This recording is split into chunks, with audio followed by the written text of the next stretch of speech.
шаарыбыз азыр эми Манас шаары болуп которулду. Манас шаары болуп кайрадан аталды. Мен ушул жерде бир эки оюмду айтып кетейин. Шаарга байланыштуу, эгер уруксат берсеңиздер. Себеби дегенде коомчулук тартууду ойлоп, пикирлер айтылат, көпчүлүктө көп ойлоп пикирлер айтыла берет, билесиз. Бирок негизинен биз негизги стратегиялык максатты багыт кылып алышыбыз керек да. Көптөгөн адамдарыбыз, жөнөкөй адамдарыбыз, жашоочуларыбыз, жана башкаларыбыз көпчүлүгү түшүнбөшү мүмкүн. Бирок стратегиялык багытты алганыбызда биз Жалал Абад шаарын Манас деп атаганыбыз бул эң туура болот. Себеби бул келечекке багытталган маселе. Туура мен деле ушу өмүр бою ушу Манас шаарында жашап, Манас шаарында, Жалал Абад шаарында жашап, Жалал Абад шаарында чоңоюп, Жалал Абад шаары биздин акылыбызга, эсибизге, денебизге, баары жагыбызга сиңип калган шаар, Жалал Абад деп. Мен деле Жалал Абадты жакшы көрөм, аталышын да жакшы көрөм, башкасын жакшы көрөм. Бирок ошол эле мезгилде, урматтуу тургандар, биз келечекке да ойлоп коюшубуз керек. Келечекти ойлошубуз керек.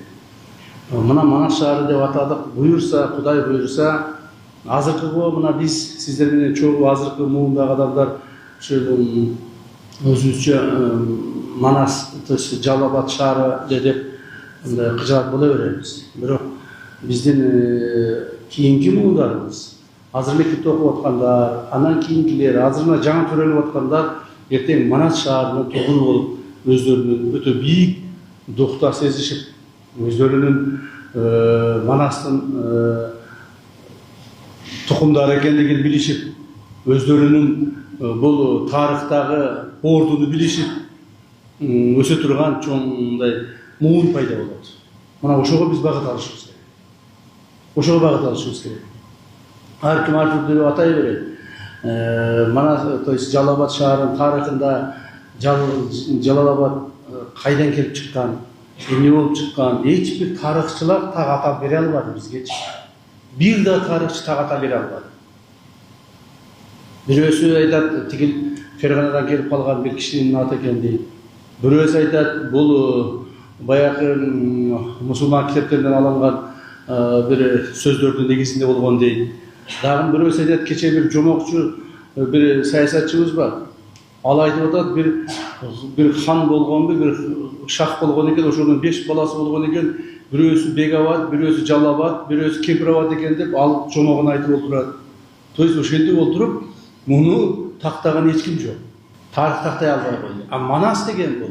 Манас биздин ар бир кыргыздын канына сиңген, ар бир кыргыздын оюндагы, максатындагы, жүрөгүндөгү сөз. Мен Манастын тургунумун, мен Манастын тукумумун, мен Манас шаарынын жашоочусумун деген бул кандай эле чоң сыймык, туурабы? Сезгендер, билгендер, акылы барлар, тетиктүү акылы барлар жакшы түшүнүп атсаңыздар керек.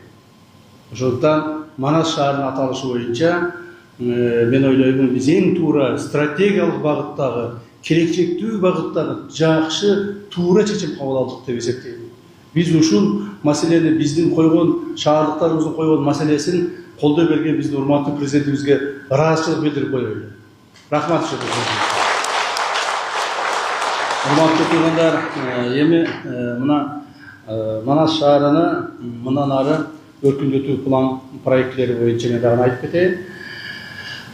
Манас шаары болгондон кийин, демек биз ошого татыктуу шаар болуп, Манас Кыргызстаныбыздагы эң бир алдыңкы шаарлардын катарына барып кошулуш керек.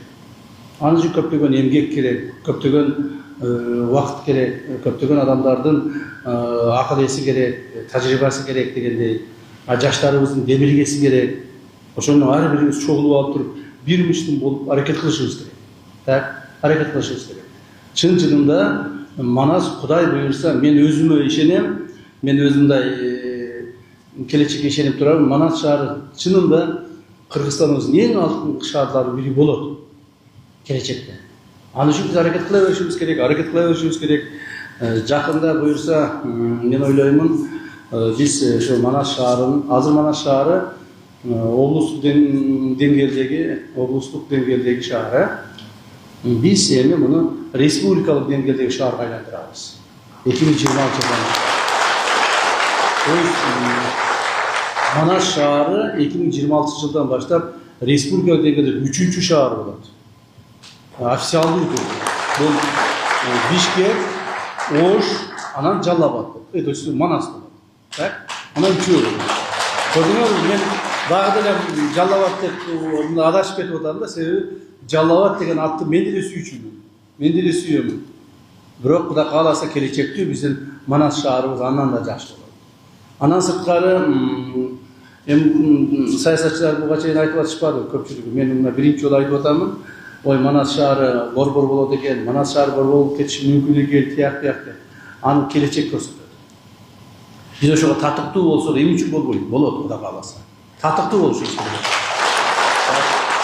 Аны үчүн шаарыбызды даярдашыбыз керек, элибизди даярдашыбыз керек, журтубузду даярдашыбыз, психологиябызды даярдашыбыз керек. Борбор болуш бул оңой эмес. Жөн эле борбор деп атап коюш болбойт. Ага даярданышыбыз керек.